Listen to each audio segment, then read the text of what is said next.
because what? This is the phasor form of the equation. The actual time domain form of the equation had what? V of zt we'd find by taking the real part of V phasor times e to the j omega t. Y'all remember me doing this, guys? Right?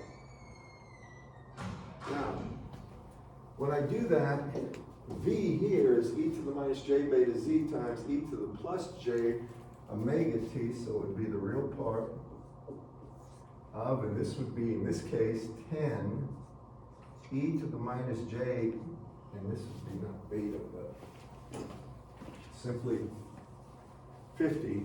I'll put that 50 in there.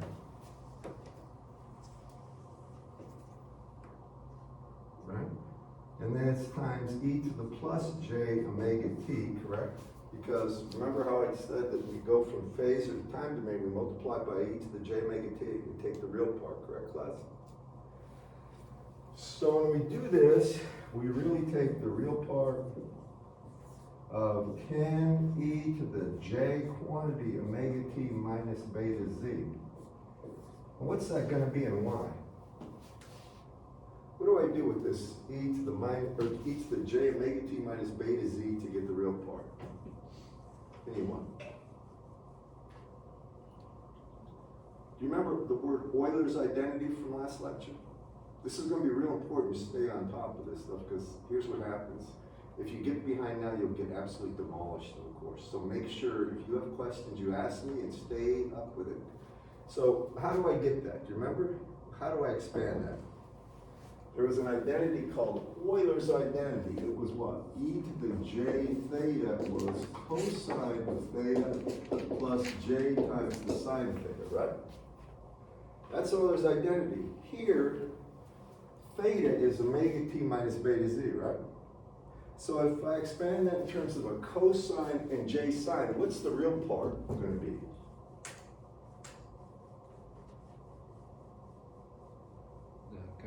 It's just the cosine, right? The j tells me the other part's imaginary, so this is just going to be equal to 10 times cosine of, in this case, omega t minus, and really, it's not beta in this case, it's 50, because there's 50 there, right? 50z times minus 50z. Now, do you remember how I told you how to find the wavelength? There was one critical thing. I always told you to graph it. So if we graph this function, v of z, and let's let t equal to 0, what happens? Then I have the cosine of minus 50z, and the cosine is an even function, so it's the cosine 50z, right? So if we were to graph this versus space at t equals 0, it would look like this, right? And wouldn't this distance be a wavelength, right? Now, how did I get that? After I identify that, how do I get it from that equation? Well, I know right here, omega z, or beta, 50 times z is 0, right? The cosine of 0 would be just this magnitude, 1 times 10. And here, it would be 2 pi difference, right? So to get the wavelength, I say wavelength times beta is equal to 2 pi. Wavelength, in my case, beta is what? Class? What is beta? Right? Can you all read this stuff? I mean, I'm trying to interact with you. It'll sink in better. All right? Try. If you don't know it, you don't have to worry. I'm not going to press you, but this is for your benefit that I'm doing this. So it's 50, correct?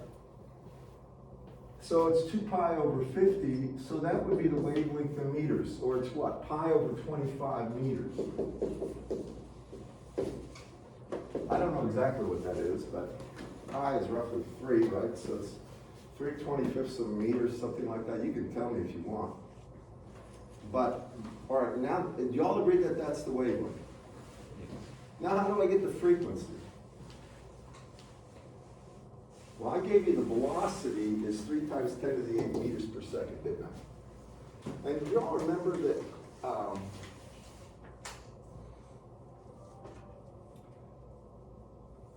think back for a second. For physics, I don't care how you come up with the answer. If you have wavelength and you know velocity, and it's lossless, don't you automatically know frequency? There's one very fundamental fact. Do you remember how frequency, if we wanted wavelength, we would take velocity, if it's lossless, right, over frequency. Do you all remember that? Or no? No. All right, do you remember that velocity was equal to omega over beta? Do you remember that? Yeah. All right, we proved that, right? So if velocity is omega over beta, right? Well, omega is 2 pi f. We do have beta is 50, and I gave you velocity is 3 times 10 to the 8th, right? Meters per second, right? Didn't I give you that? And I said the velocity is the speed of light. So what's frequency? It would be that times 50, right? Divided by 2 pi, right? And that would be the frequency. Now I'm going to tell you this kind of a problem. I expect you to know how to do this thing inside and out, forward and backward. And I know in the summer people have a habit of relaxing and not being focused. But this is essential. You'll fail this course horribly if you don't understand this very, very well. Okay, y'all with me on this? Mm-hmm. And that's that problem, and I'm glad you asked it, but I'm going in more detail than just identifying its losses. So again, to recap, if something is lossless, alpha is 0, or it doesn't exist. Do you all follow me? There is no e to the minus alpha, or minus the constant times e. There's only this imaginary component that is beta. And I know some of this stuff is probably tough at 8 in the morning.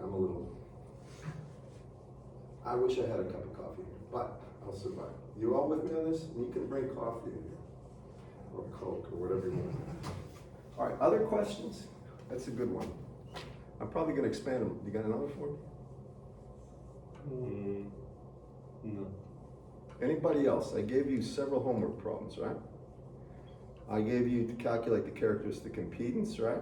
I gave you both alpha and beta, and I expected you to find L, G, R, and C. Y'all remember them?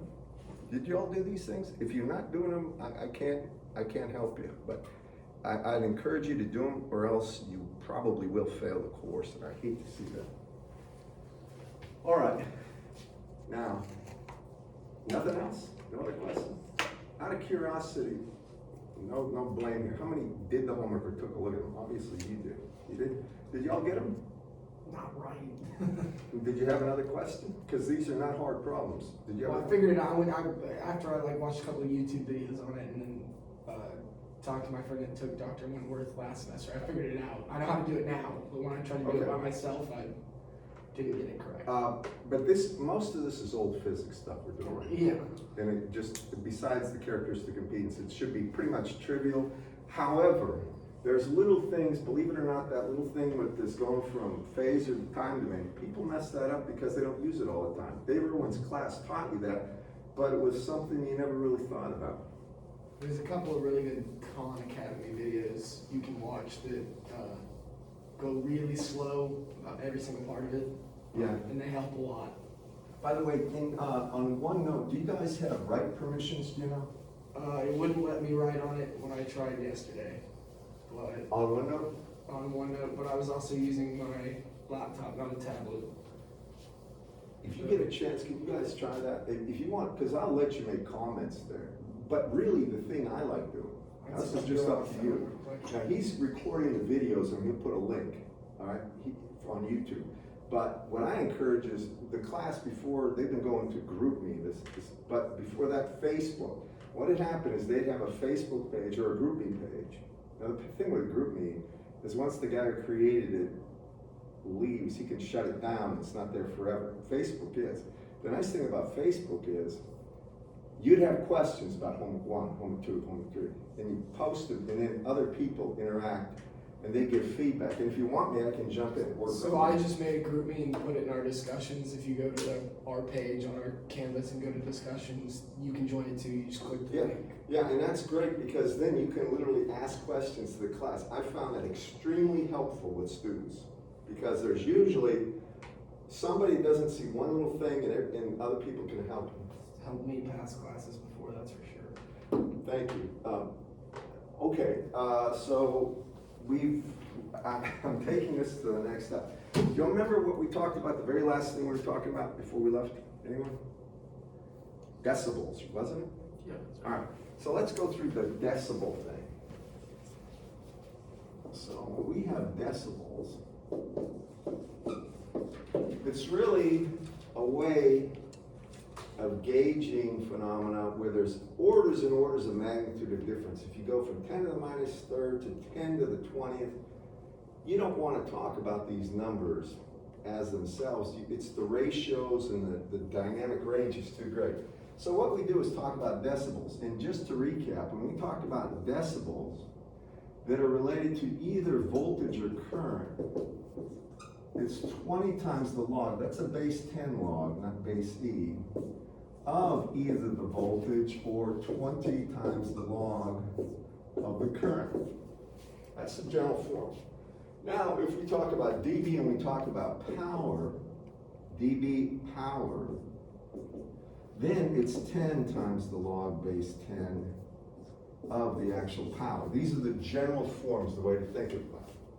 Now I'm going to make this a little more applicable to how we do business, specifically in electromagnetics. And if you look at your phones, you'll be able to see something I'm about to show you.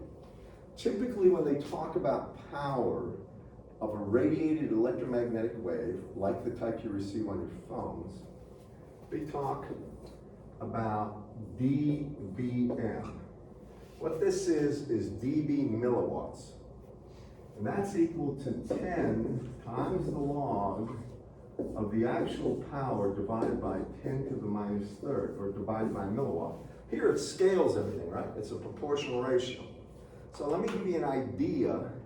And now if you have a phone, you're gonna actually probably need to look this up online, how to do it on your phone. If you have an iPhone, I've had students do this before. If you have a Android phone and the type of phone, you can look it up. How do I see what power is on my phone?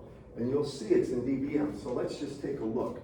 Typically down here, we're getting about, I'm gonna say 10 to the minus 12 to 10 to the minus 14 watts per meter squared would be about the power density. So let's just see what this should read for us. If we had a power of 10 to the minus 12 watts in dBm, that would be 10 times the log of 10 to the minus 12 over 10 to the minus third. What is that? How do you do that, class? Well, what do? I can multiply top and bottom by 10 to the third, get rid of it, right? That makes the top 10 to the minus 9, doesn't it, class? Now, if I take the log of anything to an exponential power, if I take log of a to the b power, that's really b times the log of a, isn't it? Y'all remember that? This is stuff you're gonna have to know pretty well. So really what I'm gonna do is take minus 9 times 10 times the log base 10 of 10. And what's the log of 10? 1. 1, right? So it's minus 90 dBm, which isn't much. Now, if that was minus 10 to the minus 12 watts, if it's 10 to the minus 13, it would be a minus 100 dBm, 10 to the minus 14, minus 110 dBm. 100 dBm is about the threshold that you can actually get information with typical signal to noise ratios on your phone. I say that, and I'm not absolutely certain. There are caveats to that. Now with radar, we can do a whole lot better because we have something called coherent processing. It's further in the future. If anybody looks that up for your phone, you got a computer there. What kind of phone do you have?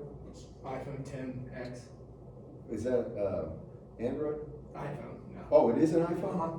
All right, well, just look, how do you find power? Really, it's Wi-Fi power on that phone. It's kind of interesting. So that's dBm for power, okay? Now, I want to show you a few other dBms while I'm at it. or dBs. There's a thing that's used in all the time when we do any type of EMC work or electromagnetic compatibility or interference, or work for the FCC, the Federal Communications Commission, or anything with the military, and generally a lot of different groups use these units, and it's dB, and then it's microvolts, and that's 20 times the log of the magnitude of V over 10 to the minus 6.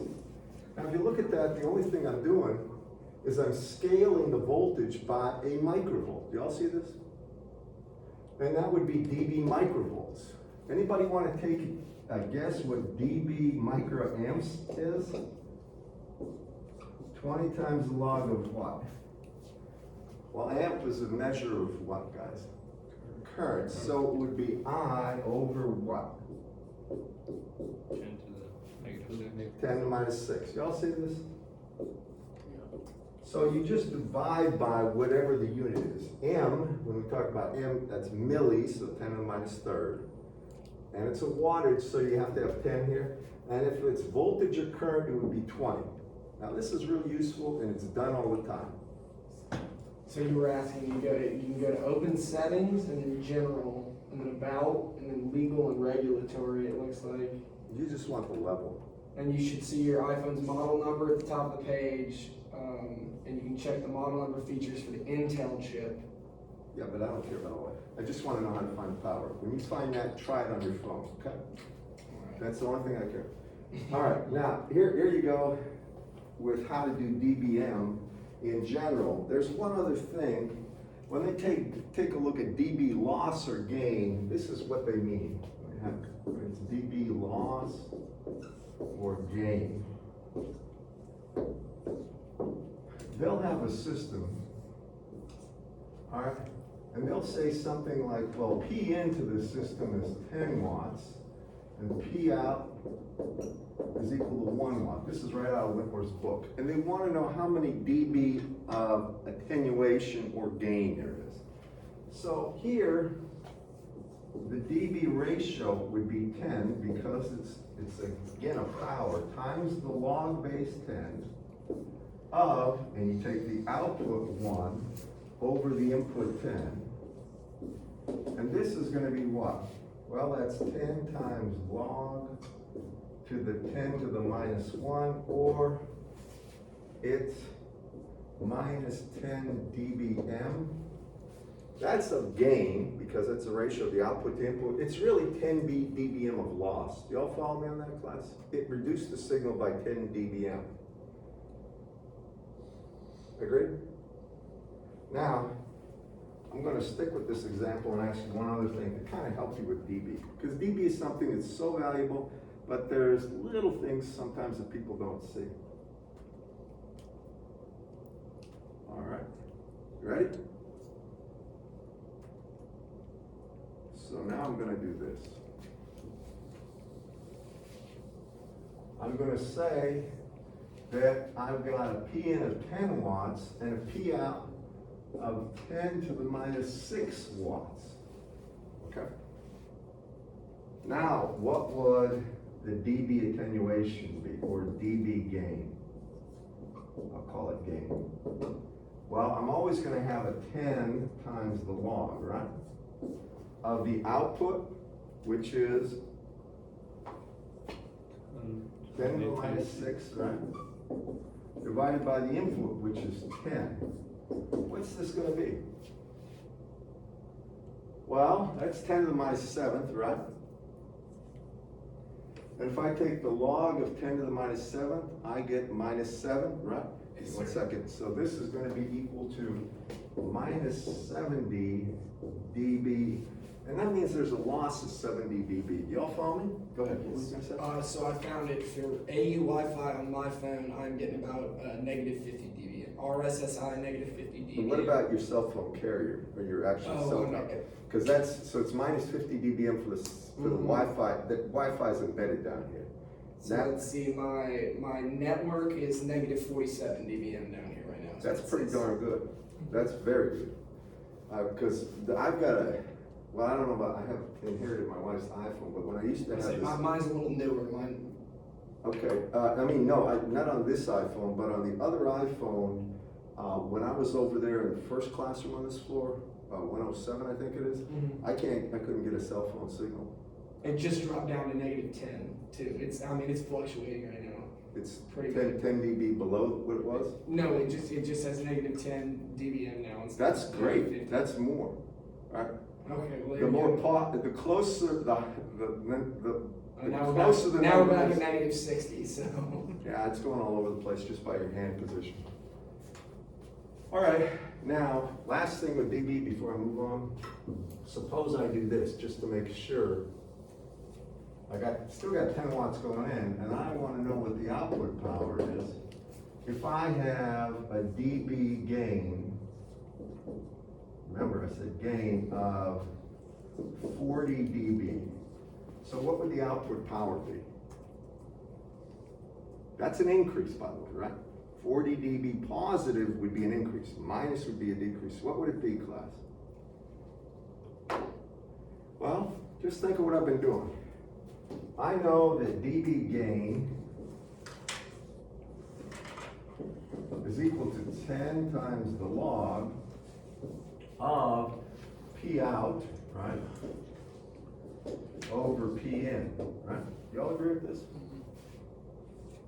I give you this as 40, don't I? Yep. So now I have 40 is equal to 10 times the log of P out, that's what I want. And the input power is what by inspection? Just look up there. What's the input power? Just 10, yeah. So now, let me move this thing. So now, just looking at that, what is, this is P out. What is the output power going to be? Well, what do I do to solve for output power? I divide 40 by 10, right? I got 4. So I have 4 is equal to log of P out over 10, right? Now, what do I do now? I take both sides, I make them exponents, and I put 10 to that exponent, right? So this is going to be 10 to the 4th is equal to P out, right, over 10, or P out is equal to 10 to the 5th watts. Do y'all follow me on this? I'm trying to make sure you do. Now, here's the trick. Whenever I look at a system, I know if I have 10 dB of gain, right? It's a factor of 10. 20 dB of gain, it's a factor of 100. 30 dB gain, it's a factor of 1,000. 40 dB, a factor of 10 to the 4th, and so forth. So the minute I see this and I know I have 40 dB gain, I just take that number and multiply it by 10 to the 4th. That's all I do. All right, 10 to the 5th. If it was not 40 dB, but if it was 60 dB, I would take 10 and multiply it by 10 to the 6th. Do y'all follow me?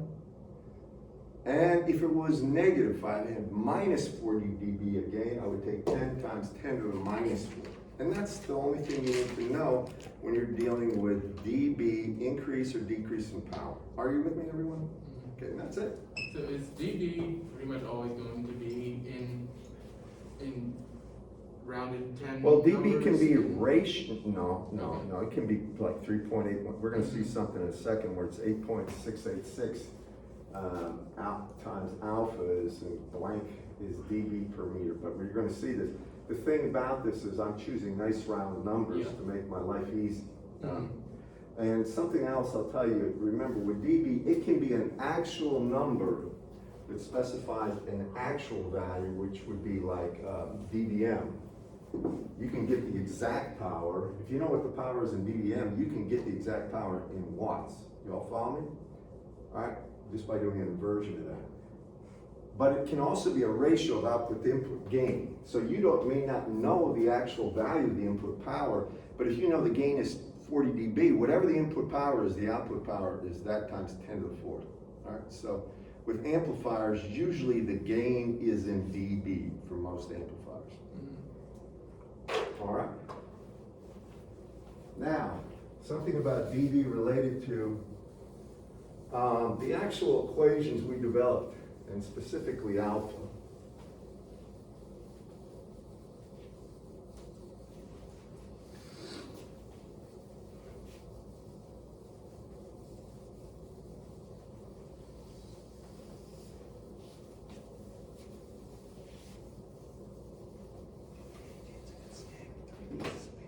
So, in general, when we had like power that's traveling, remember we ended up with an equation where, you all remember this, V0 plus magnitude squared over Z naught magnitude, and the Z naught's the characteristic impedance, times the cosine of the angle associated with Z naught, right? And then it would be times e to the minus 2 alpha z. Y'all remember coming up with that? I got that by taking the real part of v times I conjugate. Remember that for a transmission line? So we have that. And if you look at this, this is a constant. So really I can say P of z for any kind of, and again, this is all related to power going down a transmission line. So if we have P of Z here, this is the power flowing down the transmission line. If we have this, we really have some constant P0 times e to the minus 2 alpha Z. And P0 is just this thing I circled, isn't it? We don't really care what that value is, but we know that this will be the form the power has as you go down, right? And this is how much power is flowing past the point. It's like if you could cut right there, that's how much power is going past that point. Now, if you wanted, the attenuation here is alpha. Alpha, we get from the actual propagation coefficient. Alpha is in Napiers per meter, isn't it? That's the units, Napiers per meter. It's the same units as radians, only we distinguish it. So we know that this has to do with attenuation. So if we wanted to know how many dB per meter it would be in terms of alpha, here's what we do. We know dB in general is 10 times the log, and then you put the values in there. So we have P0 e to the minus 2 alpha Z, right? That's a log base 10. Now I go ahead and do this, and I have dB is equal to 10 times the log of P naught. And then I have minus, now take a look at this. When I take, by the way, the log of what? Log of A times B is log of A plus log of B. Isn't it, class? Mm-hmm. Just to make sure. So when I take a look at this, I'm really going to take 10 times the log of P naught plus 10 times the log of the second quantity, but the log of e to the minus, I'll just put it here. It's going to be plus 10 times the log of e to the minus 2 alpha z, right? Just expanding. Now, I know that's just a number. So that's just dB of P0. I don't care what that number is. When I do this, the log of something to a power, I take that exponent, bring it out in front. So I have minus 20 alpha z log of e to the 1, right? Now this is important. So if I take a look at this, I can make this be anything. So if I take 10 times the log of P0 is equal to 0, well, that means P0 is 1. If you look at that, right? The log of 1 is 0. I can make that. So if I wanted to take a look at how many dB per meter, it would be minus 20 alpha z times log of e would be equal to dB in general, and if it's per meter, dB per meter Then I say Z equals 1 here, and that would be minus 20 times the log of E times Z, which is 1, right? And actually, it times alpha, pardon me, times alpha. So in terms, alpha here would be Napier's per meter. When I multiply it by minus 20 times log of E, then I get dB per meter. Now, do you have your calculators, guys, anybody? If you've got a calculator, take 20 times the log of E. This will help you remember that number. That's log base 10.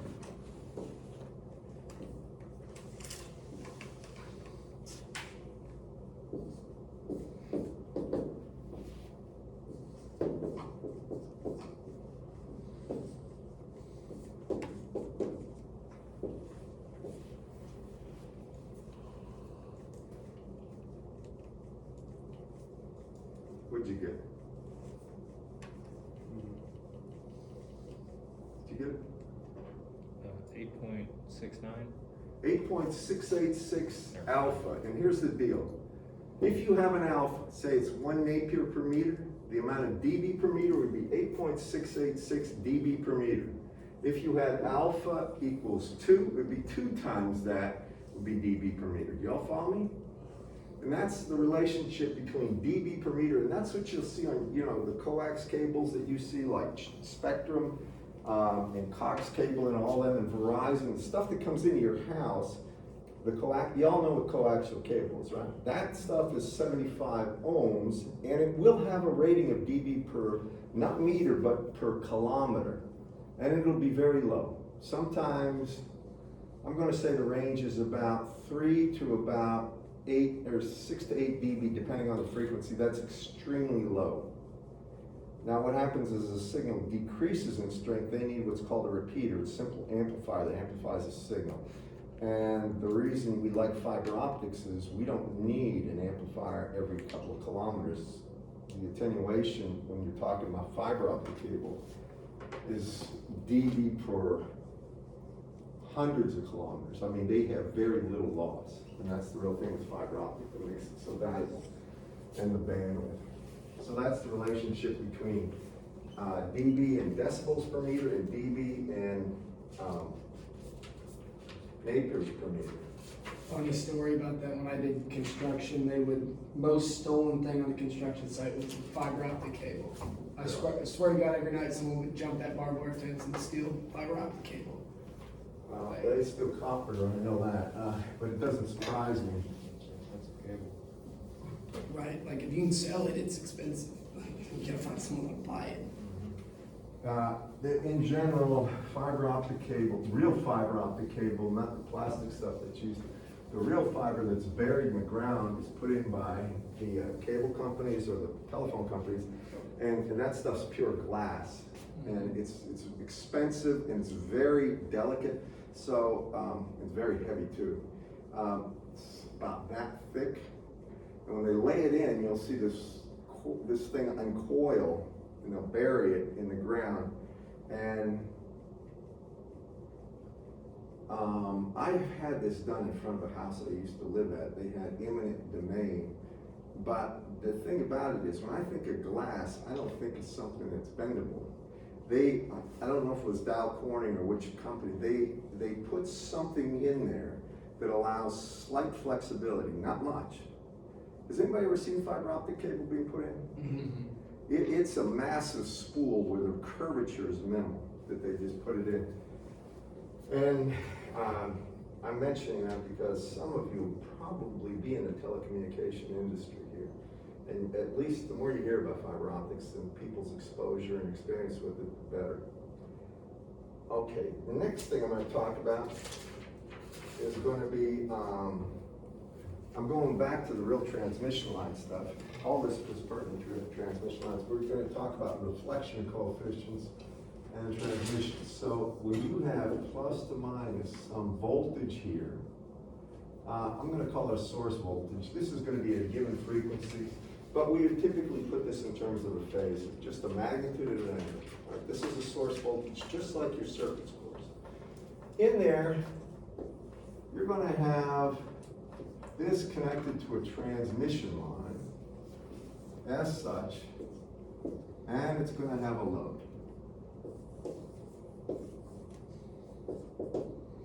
Now, the way Dr. Wentworth does it, and the way it makes sense to do it to make this analysis easier, we're gonna call this dimension Z, and this will be Z equals 0. So the load is gonna be assumed at Z equals 0.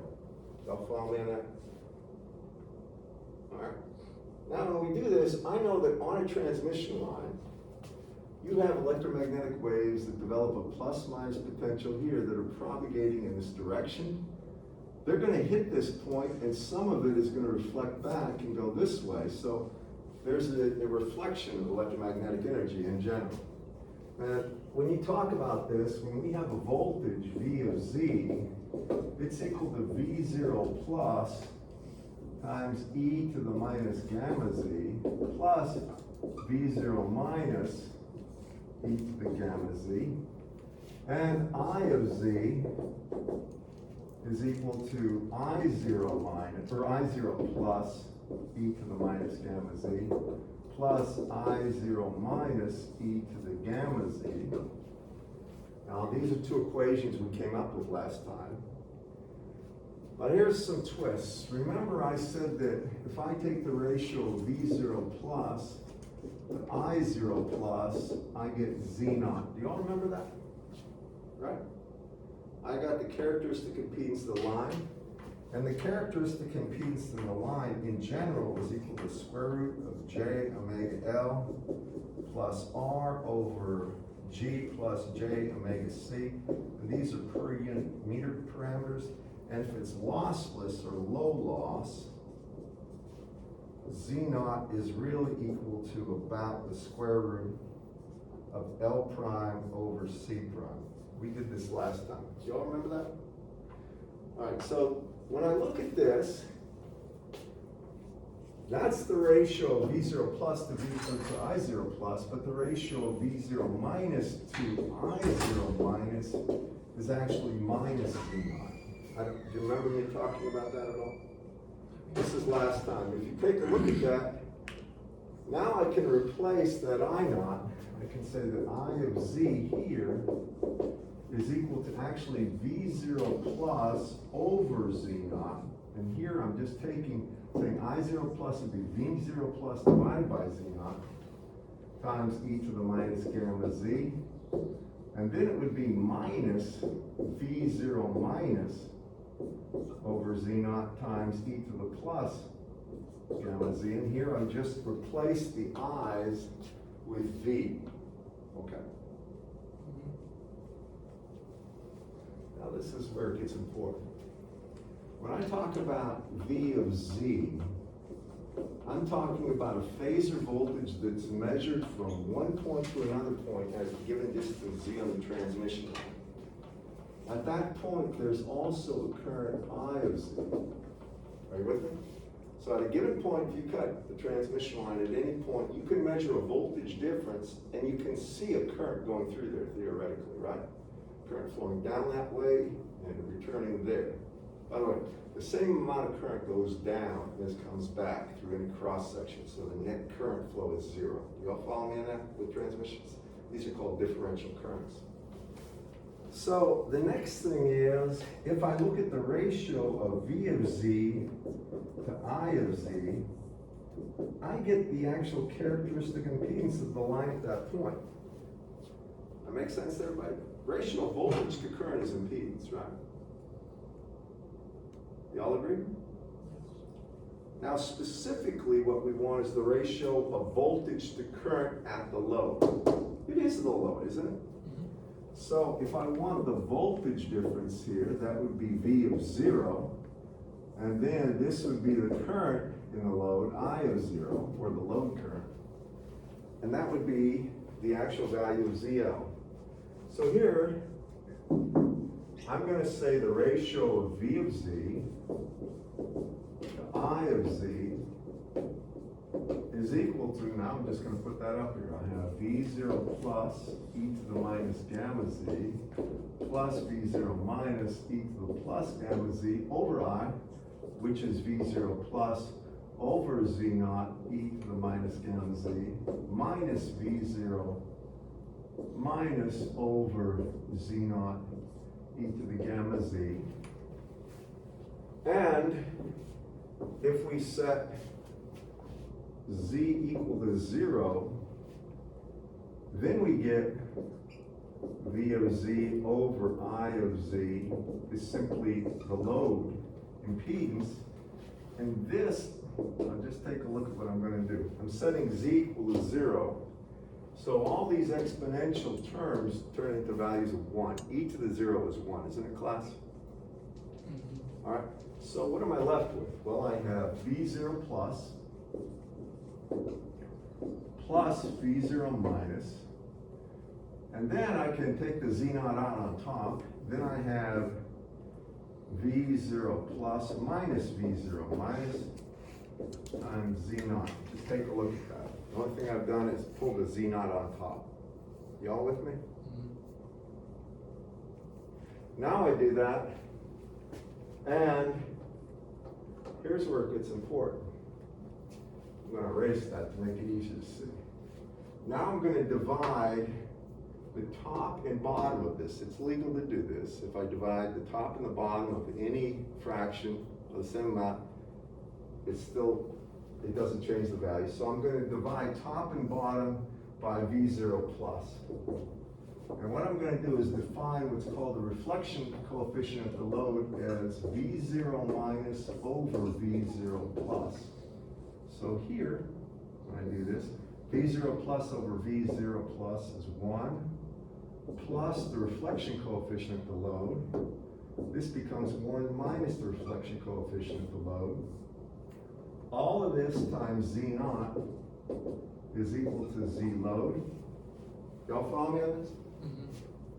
And now what I'm gonna do, I wanna solve for the reflection coefficient. This is the important part. So you can see Z naught and ZL will be known values. We'll know the load value, we'll know Z naught, the characteristic impedance. So to get gamma L, well, I can multiply both sides by gamma L, or by 1 minus gamma L. Right? Then I have that.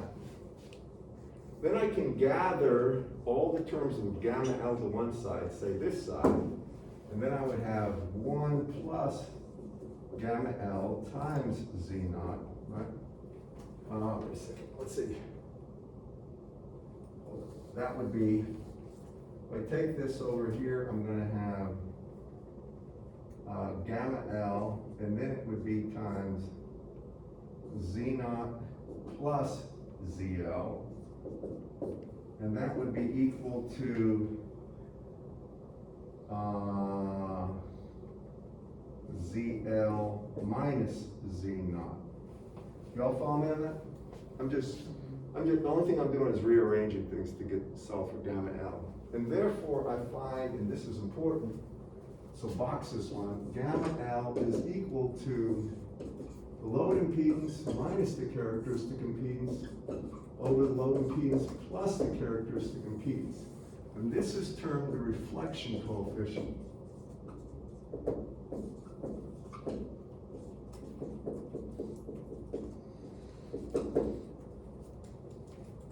Of the load.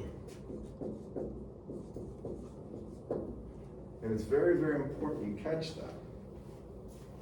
So, I'm going to go here. And this board erases. When I take a look at this, that's the reflection coefficient of the load.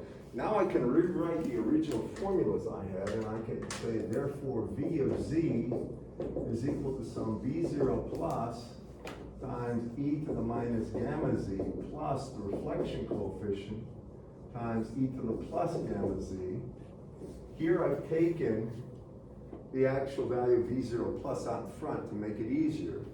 And I can see that I of z is equal to V0 plus over Z naught times e to the minus gamma z minus the reflection coefficient at the load times e to the plus gamma z.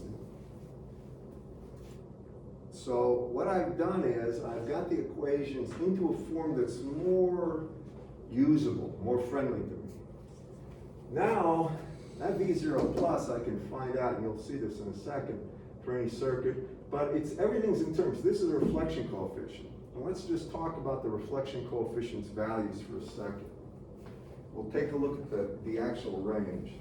When I come over here for that reflection coefficient, well, let's see, if I talk about reflection coefficient value, and I take a look at the ratio of Z load to Z naught here, we're going to just plot. What happens if the ratio of ZL to Z naught is 1? In other words, if the load is equal to the characteristic impedance. What happens to this? What's the value? This really means what? ZL is equal to Z naught, right? If ZL is equal to Z naught, what happens? What's the value of the reflection coefficient? Zero. It's 0, right? That's what you want. That is fantastic, because that means nothing was reflected. Now, with communication systems or anything that transfers power, you don't want anything reflected. You want everything transmitted. This is what you strive for. You never exactly get it, but you try. Now what happens if the ratio of ZL to Z naught is 0? In other words, if ZL is 0 and Z naught is Z naught, now what happens? Trying to get out of your way. Well, if ZL is 0, right? If this is the ratio of ZL to Z naught. If ZL is 0, I have 0 minus Z naught over 0 plus Z naught, or minus 1. Do y'all follow me? So if you have something where you have a short circuit at the load, and this is one way that we use this information to take a look at the reflection time down the line for it to go down and come back, and we can figure out the length of the line if we don't know from this. We put a shorter here. Now, what about the ratio of ZL to Z naught is infinite? And that would be if the load was an open circuit, wouldn't it? If you take ZL to Z naught, for any finite value of Z naught, if that value, that ratio is infinite, then it means Z load is infinite or an open circuit. Y'all follow me on that? Y'all know what open circuit is, right? It's something that doesn't have any way for current to go through. Something without a load.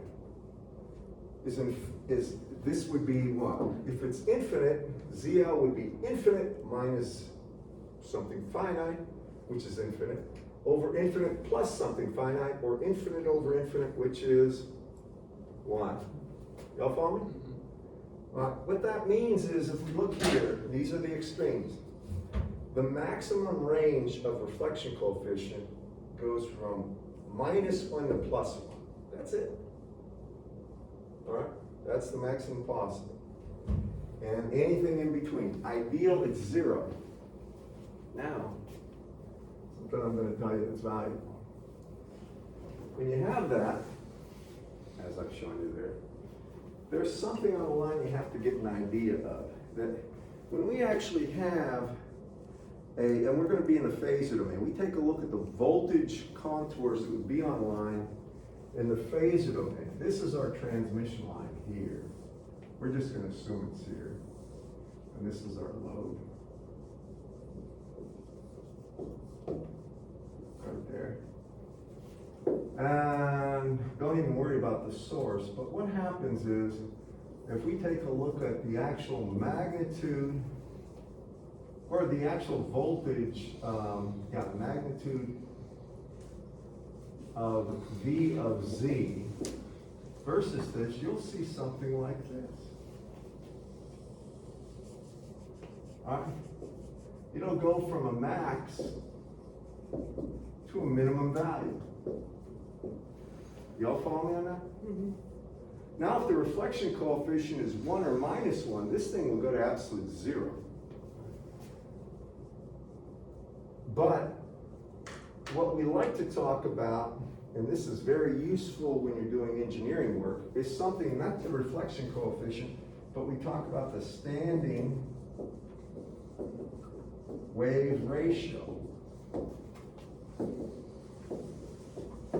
So it's the SWR. What that is the ratio of the phasor voltage on the line, maximum value, over the minimum value of the phasor voltage on the line. Now the phasor voltage will be a strict positive number. It's just the magnitude of the voltage. For instance, if you've got a direct short here, the voltage here would be 0, wouldn't it? Y'all follow me? So that means you would have 0 divided into something finite down the line, which means that the ratio would be infinite. Do y'all follow me? Well, what this really is, we could write down the equation. We could put, we know, I erased it, we know that V of Z was equal to V0 plus times e to the minus gamma Z plus reflection coefficient e to the plus gamma Z. Now I want you to take a look at that for a second, and I'm just going to make an argument. Let's take a look at the greatest possible values. Y'all follow me that this right here, let's assume it's lossless. This is really going to be something at an angle, right? This is something at an angle. This could be complex, reflection coefficient. But nevertheless, the maximum possible value will be V0 plus, and then it will be 1 plus the magnitude of gamma L.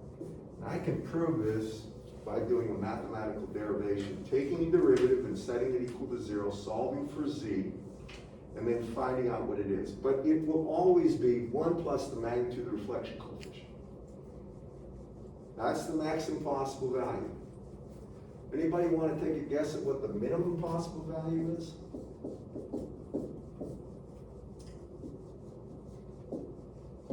Well, what did I really do here? I went inside and I just said, ignore these e to the j things, because those things will have a value of 1 at a given angle, right? So what I really did is just take 1 plus the magnitude of that gamma L to get the maximum value times V naught, right? To take a look at the minimum, it's 1 minus that magnitude. And it would be V naught plus times 1 minus the magnitude of the reflection coefficient. You can prove that, but you know the way you do this, you would have to find, because this in general, this can be a complex number. I'd get rid of the alpha term because it's going to do nothing, you factor it out anyway. But it would be minus j beta z, and that's plus j beta z. And the thing about it is, when you do this for v of z, you would have to take the magnitude of that, which means you square the real part, square the imaginary, take the square root, and then you would take a derivative with respect to z, solve for where it goes to 0, and then go back to this equation and figure it out. But it'll come down to that, I promise you. And this would be the minimum. So when we take a look at the ratio of min to max, it's 1 plus the magnitude of gamma L over 1 minus the magnitude of gamma L. And that's the standing wave ratio, or the voltage standing wave ratio, it's sometimes called. So if I come a look over here, and I just put in the standing wave ratio, well, what's the standing wave ratio when ZL is equal to Z? Well, gamma L is 0, right? When you make gamma L 0, what do you get for the standing wave ratio? 1. What? 1, right? Yeah. 1. All right. Now what happens when the ratio is minus 1 over there? Well, you got 1 plus the magnitude of minus 1, which is 1. So you have 2 over 1 minus the magnitude of 1, which is 0, right? What's 2 over 0?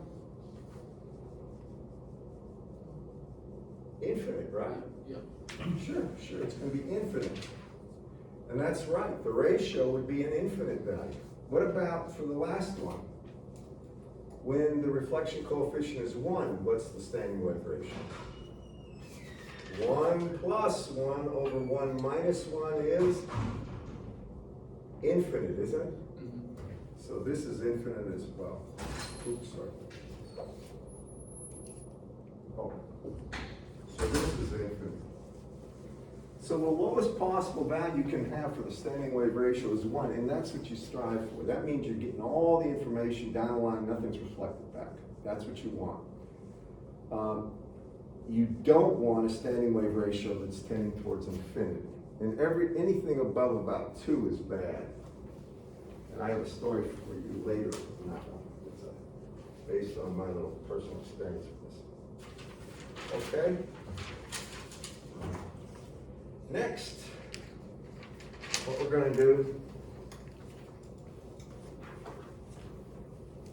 we're gonna go back to this transmission line right here. And what we're gonna do is find the ratio of impedance, input impedance. What we're really gonna do is take a look at the impedance we measure. So we're going into that.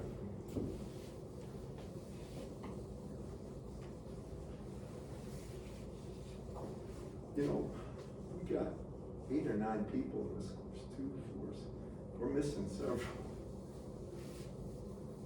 It'll taper off by the end of the semester, and there'll be about 4 of us that come here. If that, especially with him videotaping it. No way. That can hurt you in a big way, because, Yeah, we don't get to know you. You won't give us any lenience if we don't come in, right? well, I mean, you miss the quiz, you miss the quiz. Oh yeah, I forgot about that. Every Friday. I mean, it's smart to always be here. Are the quizzes every Friday? Yeah. Okay, so every Friday, minus this one. Yeah, because it's secondary class. Yeah. And, all right, so, yeah, getting back to this thing. Now, here's the deal. When you look at this, one of the things you'd like to know, regardless of, well, I'll tell you what, I'm gonna recreate this. What you'd like to know is what the input impedance is of that line. So, if you take a look at the transmission line, then you have some ZL here. Make that at Z equals 0. This is the actual positive Z direction. And then, this is the length of the line L. Now this point actually would be Z equals minus L. And what I want is the actual input impedance right here as a function of Z. Now that makes sense. So you want that. And how do you get it? Well, you say that Z of n, Z of Z, would be V of Z over I of Z. It's just the ratio of the voltage to the current at that point Z. And that's equal to V0, well, really, what you saw I had down there, that was equal to Z0 over e to the minus gamma Z plus the reflection coefficient e to the plus gamma Z over e to the minus gamma Z minus gamma L e to the plus gamma Z. And I showed you that, if you look at your notes, that's when, before we had a V0 up top, right? And then downstairs we had V0 over Z0, so the V0's canceling like this. Do you all remember that? If you look back. You have this right here, and you want to know what the ratio is of the two. Now, did you have hyperbolic tangent, hyperbolic sinh, hyperbolic cosh, all those functions?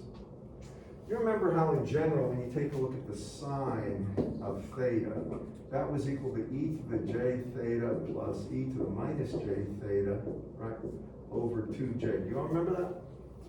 That's what identity? Euler's identity. Do you all remember Euler's? How many do? Really? It's been a very long. You should have got this in your mathematics courses. It's real important.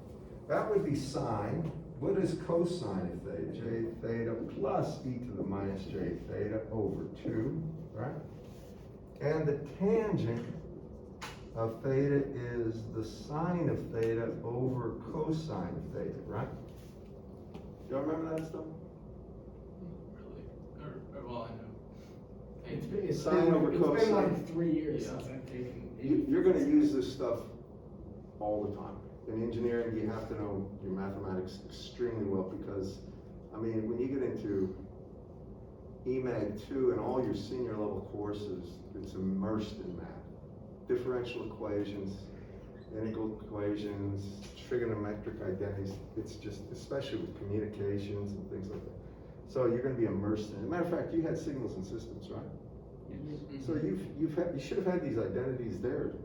Did anybody have me for signals? You had me for signals, didn't you? Or I not? had Deshbon D. I don't think I've taught anybody else in here. I also took it Did I last teach fall, you signals and so- systems or not? No? Okay. What's that? Said I also took signals last fall, so it's been almost 6 months since I've seen it. All right, well, most of that stuff just reoccurs. You're gonna see a Yeah. lot of signals and systems in this course, tons of them. Okay, so these are the three Euler's identities. If you take sine over cosine, you're really dividing this into this, right? And you end up with the tangent function being e to the j theta minus e to the minus j theta over e to the j theta plus e to the minus j theta, all times j, but I'm not gonna worry about that.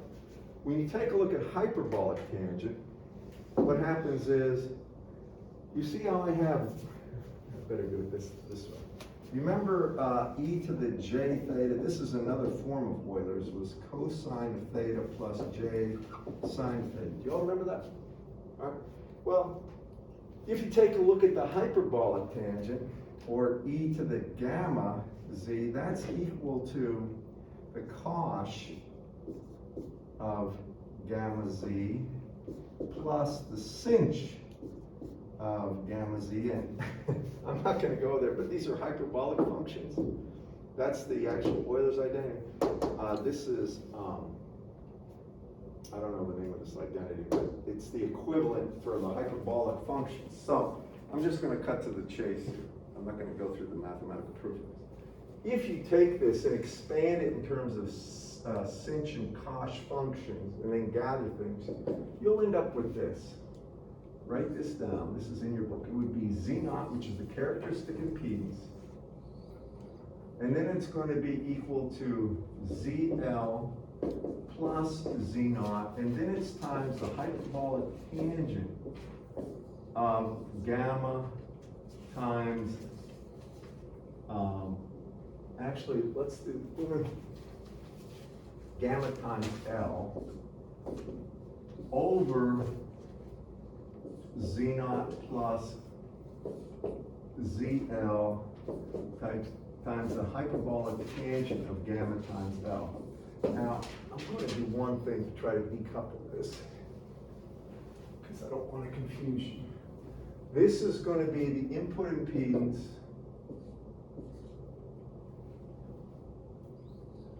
Z in for a transmission line of length L. So you won't have to worry about that negative sign.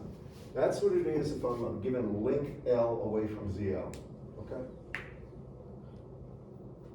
And it won't matter if you're looking from here and the transmission line's laying this way. As long as the length of the line is L, that's what it'll be.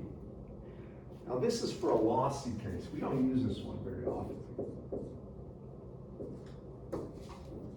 This is when we have a lot of loss. The one we usually use that you're going to star would be Z of n of Z is equal to Z naught times ZL plus J Z naught times the tangent of beta L over Z naught plus J ZL tangent of beta L. And this is the one we use. And that's the input impedance of a transmission line. This would be a lossless line. You all with me, guys? That would be for a lossless line. And that's in your book. Y'all have your, did anybody have your book here? If you They didn't, were you out can of the look. bookstore, so. Okay, actually, you should have, I mean, they should be in. Yeah, But they this- had to order one for me, but Up here, they're out at the student bookstore on campus. They were when I went on Wednesday. I think I got the last one. There was only one left. Well, J&M probably doesn't. Yeah, I'll probably go buy some. Honestly, that book is everywhere. Yeah. Do you have a book? I mean, you should have a book by now, but, if you have any problems, you let me know, I'll make sure you get one. I think you can get it online. You can always get it on Amazon or, eBay or something like that. Mhm. Actually, there's so many sites. Anyway, so that's the input impedance. Now, here's why that's important. Because we're gonna use this to ultimately solve a circuit's problem. And this is the last thing I'm gonna do, I got about 5 minutes to do it. Here's the problem, this is the complete circuit problem.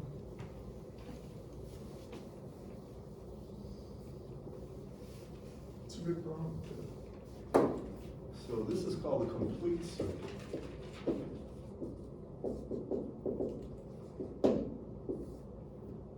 We start out, we go ahead and put a voltage source in here. Now VS would be like 10 at an angle of 30 degrees. So it's assumed that you know the frequency and the velocity, phase velocity on the line. Then you're gonna have some impedance. This is gonna be the source impedance here. Then you're gonna have your transmission line.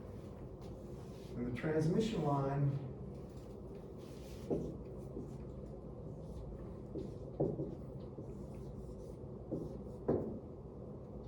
this is going to be a load voltage.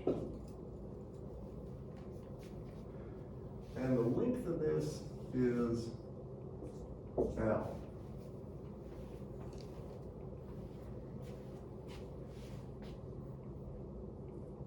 Okay? Now, what we want to do, here's our goal.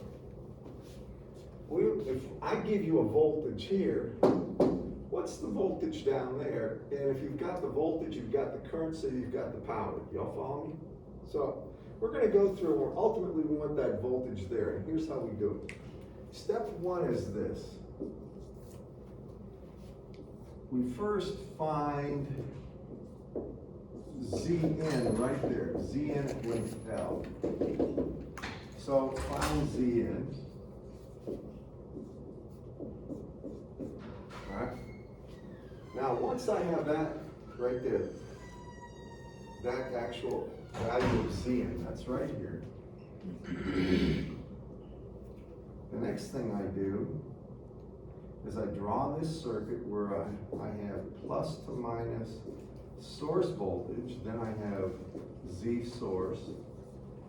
And now I replace that transmission line just with the value of Zn right here. I've calculated, and I'm after this voltage right here. And call that V prime. That would be the voltage just on the transmission line at this point. Do y'all see that, class? And this is simple voltage division, isn't it? I'm saying that entire circuit over there is just got an input impedance, so I'm gonna find the voltage right there at the input. Well, that value of V prime would be equal to simply Vs times Zn over Zn plus Zs, right? That's just simple voltage division, correct, class? Now I've got that value of V prime. Here's where you gotta pay attention.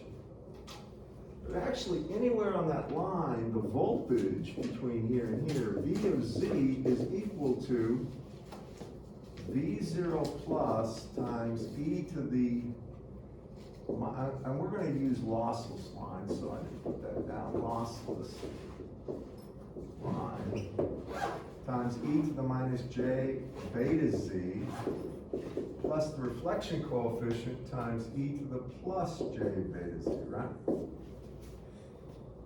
All right. So we know, I mean, that's what it is. That's anywhere on the line. Now specifically, when z is equal to minus L, it's equal to this, isn't it? Right? Because that's right here. The distance, the length of that is L, so this would be z equals minus L, correct, class? You with me? So that means if I take a look at this voltage V prime right there is actually equal to V zero plus times e to the minus, which becomes plus J beta L, plus the complex reflection coefficient at the load, times e to the minus J beta L. And the reason that becomes a plus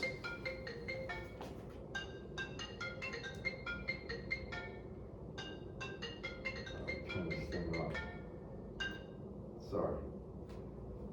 The way I go ahead and, whatchamacallit. And the reason this Z becomes pos, or this sign changes is because L is minus Z. Y'all follow me on that, class?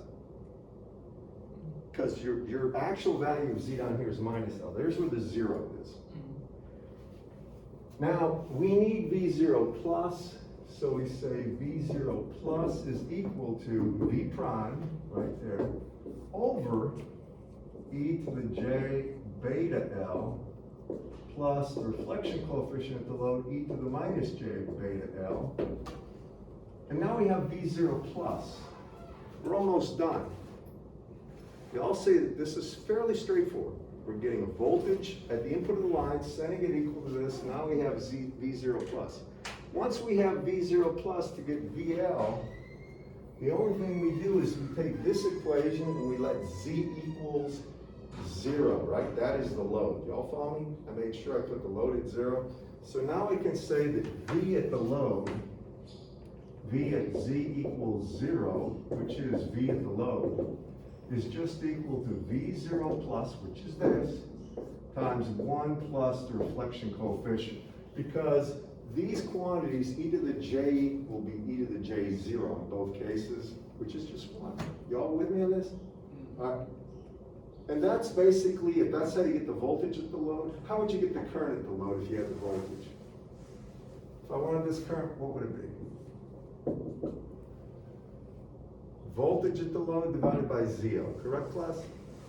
Once you have the current, if you want the power, it would be 1/2 the real part of that voltage times the conjugate of the current, correct, class? And you can go and you can find it. So I'm gonna give you some homework on this stuff over the weekend. Please do it. Some people try to estimate the amount of time. It usually is 2 to 3 hours worth of homework between lectures. It might be a little more in the summer, but I'm gonna warn you about one thing, don't get behind. I hate to see people fail this course, and a lot of times I've had people in the summer that failed it already once, and you don't want to fail it 2 or 3 times. You really don't. So keep up with this. I mean, you're paying for the course. Make the best use of your time. And I can tell you that I'll do my very best to try to get this information to you. Now, if anybody needs to see me, my office hours are immediately after class. And if you need to see me some other time, let me know. So do you post the homework on OneNote? Yep. Okay. Only 'Cause OneNote. Okay, because I must have just not checked it, so that's why I didn't realize. Is it? It's on OneNote, But- right? I just checked, we were asking about, we can write on it now. Okay. But some popped up and we can type. I on it, think but you text have, boxes. I mean, the reason I'm saying is if you want to put little notes about something, I mean, be polite, don't be rude or vulgar. Go ahead and do it. I try to give students as much leeway as possible. The thing with this stuff is, as much as possible, try to network with each other if you have questions, concerns. I mean, all my old tests and old videos are online. I try to be as clear as I can. But this stuff I know, if you get behind, you get clobbered. I mean, it just runs you over. You can't cram for this stuff. And EMAG, I'll say, I'm just gonna say this, I don't know if it's absolutely true. I think signals and systems is a more difficult course because of the abstract nature. But EMAG can be something that's more overwhelming because of the rate the information comes at you. All right, so just remember that. It's not something that, you know, signals and systems, if you miss Fourier transform stuff, but you knew Laplace, you could kind of get around it, sneak by. Here, everything builds on the prior steps. If you don't know this, you'll never understand Smith charts. If you don't understand Smith charts, then a whole bunch of stuff, the house of cards kind of comes tumbling down, and everything we've been doing you won't understand. Okay, I'll see you on Monday if you have questions. Do you all understand this lecture?